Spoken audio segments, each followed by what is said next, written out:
Hello बच्चों, आज हम जो पाठ पढ़ने वाले हैं उसका नाम है ज्योतिबा फुले, जिसकी लेखिका है सुधा अरोड़ा। ये पाठ ज्योतिबा फुले की जीवनी का एक अंश है। इसमें लेखिका ने ज्योतिबा और उनकी पत्नी सावित्री बाई द्वारा समाज में किए गए शिक्षा और समाज सुधार संबंधी कार्यों के महत्व को बताया है, जिन्होंने सामाजिक और धार्मिक रूढ़ियों का विरोध किया और दलितों, शोषितों और स्त्रियों के समानता के अधिकार की लड़ाई लड़ी। समाज सुधार के इस कार्य को करते हुए उन्हें समाज का विरोध भी झेलना पड़ा। उस दौर में जो परिस्थितियां चल रही थी उसमें उनका ये संघर्ष बहुत महत्व रखता है। तो आइए शुरू करते हैं पाठ ज्योतिबा फुले। लेखिका बताती है कि भारत के सामाजिक विकास और बदलाव के आंदोलन में जिन 5 समाज सुधारकों का नाम लिया जाता है उनमें महात्मा ज्योतिबा फुले का नाम नहीं लिखा गया है, क्योंकि इस सूची को बनाने वाले लोग ऊंचे वर्ग वाले समाज के लोग थे और ज्योतिबा फुले जी निम्न जाति के थे। इसीलिए इनका नाम समाज सुधारकों में शामिल नहीं किया गया। ज्योतिबा फुले ने पूंजीवाद यानी जो लोग पूंजी को यानी धन संपत्ति को अधिक महत्व देते हैं और पुरोहितवादी यानी जो ईश्वर के बाद ब्राह्मण जाति को ही महत्व देते हैं, ऐसी मानसिकता का विरोध किया, जिसके लिए उन्होंने सत्यशोधक समाज की स्थापना करके इसका प्रमाण दिया। महात्मा ज्योतिबा ने जाति और वर्ग व्यवस्था में जो शोषण होता है उसे एक दूसरे का पूरक बताया है, यानी ऊंची जाति और वर्ग के लोगों द्वारा छोटी जाति का हमेशा से ही शोषण किया जाता रहा है, उन्हें टॉर्चर किया गया है। ये दोनों ही एक दूसरे के बिना अधूरे हैं। उनका कहना था कि राज सत्ता, ब्राह्मण आधिपत्य और धनवादी सत्ता की आपस में सांठगांठ रहती है, जिसकी वजह से छोटी जाति के लोग बीच में पिसते रहे हैं। इसीलिए इस शोषण व्यवस्था के खिलाफ दलितों के अलावा स्त्रियों को भी आंदोलन करना चाहिए और अपनी आवाज को उठाना चाहिए। महात्मा ज्योतिबा फुले के मौलिक विचार गुलामगिरी, शेतकऱ्यांचा आसूड और सार्वजनिक सत्य धर्म जैसी पुस्तकों में संग्रहित किए गए हैं। लेखिका का कहना है कि उनके समय में जिस तरह का माहौल था, ज्योतिबा के उच्च विचार उनसे कहीं आगे थे। महात्मा ज्योतिबा का मानना था कि आदर्श परिवार वो होता है जिसमें पिता बौद्ध, माता ईसाई, बेटी मुसलमान और बेटा सत्यधर्मी हो। वह कहते थे कि गरीबों से कर यानी टैक्स जमा करके उसे ऊंची जाति के लोगों के बच्चों की शिक्षा पर खर्च कर दिया जाता है, उन्हीं को पढ़ाया लिखाया जाता है। ऐसी आधुनिक शिक्षा का क्या लाभ है और इसमें शूद्रों का क्या स्थान है?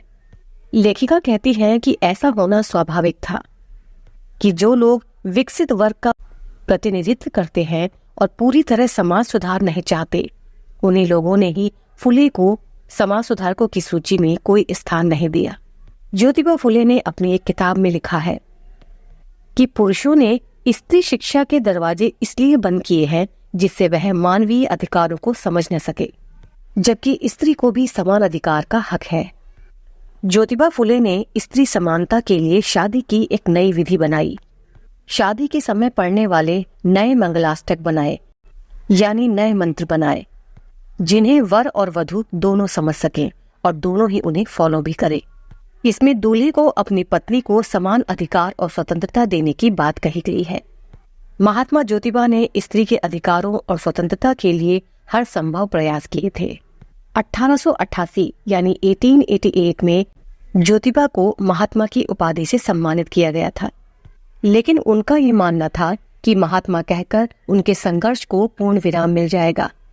यानी जब किसी व्यक्ति को महान उपाधि प्रदान की जाती है तब वह किसी कार्य के लिए संघर्ष नहीं कर पाता और वह सामान्य मनुष्य की ही तरह आम जनता के बीच रहकर उनके दुखों और कष्टों को दूर करना चाहते थे। उनका कथन ही उनके आचरण और व्यवहार में दिखता था और यही उनकी सबसे बड़ी विशेषता थी। महात्मा फुले ने अपनी पत्नी सावित्री बाई को न सिर्फ शिक्षित किया बल्कि मराठी और अंग्रेजी भाषा लिखना बोलना भी सिखाया। सावित्री बाई की बचपन से ही शिक्षा में रुचि थी। लेखिका सुधा अरोड़ा उनके बचपन की एक घटना का जिक्र करते हुए बताती हैं कि एक बार वह अपनी 6-7 साल की उम्र में शिखल गांव के बाजार गई हुई थी और वहां पर कुछ खा रही थी कि तभी उन्होंने कुछ मिशनरी लोगों को गाते हुए सुना। उनमें से एक अंग्रेज लाट साहब ने उसे बाहर घूमते हुए खाने पर टोक दिया और कहा कि ये अच्छी बात नहीं है। ये सुनकर सावित्री ने हाथ से खाना फेंक दिया। लाड साहब उसकी इस बात से बहुत खुश हुए और उसे एक किताब पढ़ने के लिए दी। किताब देखकर सावित्री के पिता बहुत गुस्सा हो गए थे और वह किताब उन्होंने कूड़े में फेंक दी थी।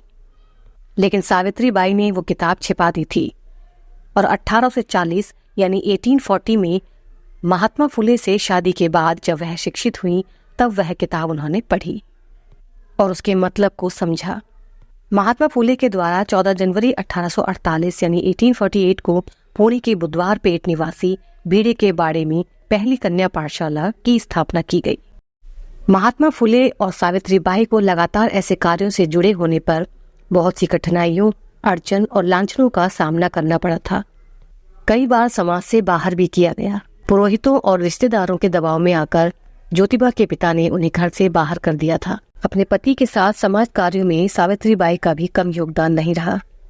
खुद शिक्षित होकर दूसरी स्त्रियों को पढ़ाने के लिए उन्हें लोगों की गालियों और पत्थरों का सामना भी करना पड़ा था, लेकिन दोनों ही अपने उद्देश्य पर डटे रहे और सारी बाधाओं से जूझते हुए एक प्राण होकर 1840 से 1890 यानी 50 वर्षों तक अपने मिशन को पूरा किया। दोनों ने साथ मिलकर स्त्रियों, किसानों के अधिकार के लिए काम किया और अछूतों की झुग्गी झोपड़ियों में जाकर लड़कियों को पढ़ाने, अनाथ और विधवाओं के लिए सहारा बनने और नीची जाति के लोगों की पानी की प्यास बुझाने के बारे में समझाया। लेखिका कहती हैं कि दोनों पति पत्नी अपना हर काम बिना डरे और खुलेआम करते थे।